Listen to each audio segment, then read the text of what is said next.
Welcome back to Spoiler Free Wrestling, everyone. And the news this morning is that the LLC All Elite Wrestling, which shares a home address with the Jacksonville Jaguars, they have filed for a new trademark, their 9th trademark in total, and it's their 3rd batch of trademarks that they have filed. So, it does appear that this is the name for an event and the logo for a possible charity event up on your screen now. The term is Fight for the Fallen, and that's the logo that has also been trademarked. Now, this went in on Friday, December the 21st, Fight for the Fallen. MMA fans might be reminded of Fight for the Forgotten, which is a charity that is supported by Bellator heavyweight Justin Wren, and he helps raise money to build wells and increase access to clean water for pygmy populations. So Cody looks like he's interested in having a charity event of his own, Fight for the Fallen, trademarked on December 21st. So as I mentioned before, this is the 3rd batch of trademarks that All Elite Wrestling has filed. So the first batch was on November the 5th. Nobody found out about those. On November the 20th, more trademarks were filed. In that first batch of trademarks on November the 5th was All Elite. A bunch of them were on November the 5th. In that first bunch was the term Tuesday Night Dynamite. And one of the big questions about this potential new promotion, and something that Jim Ross has been saying on his podcast, is if this promotion doesn't get television, it's not going to go forward. Jim Ross has been linked in reports to the organization.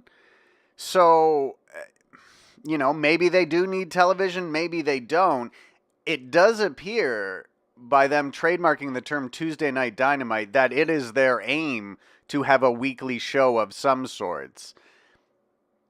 I mean, the Young Bucks did build up their popularity quite a bit through YouTube. I mean, and Ring of Honor as well, but the Being the Elite series really helped build towards All In, helped build towards selling out a 10,000-seat arena for All In, but a lot of experts are saying they need television, and they have the name of a television show trademark. They don't have a logo, which they do for other events, however.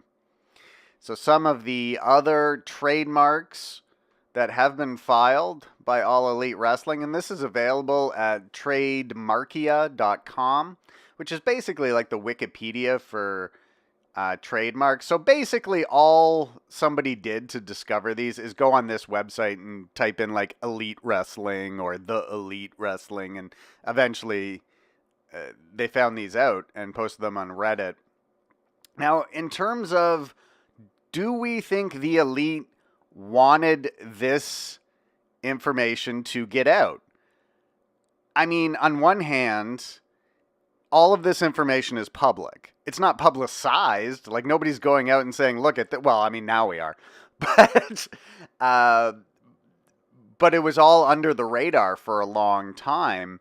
Did they want this information to get out before Wrestle Kingdom? Did they want this information to get out before their contract negotiations with other companies were done?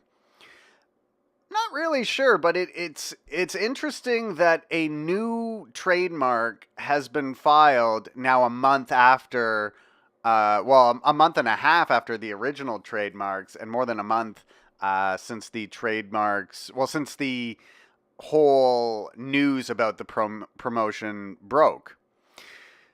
But it really does seem like we are probably just a couple of weeks away from some type of announcement. We have to get through Wrestle Kingdom and New Year's Dash first.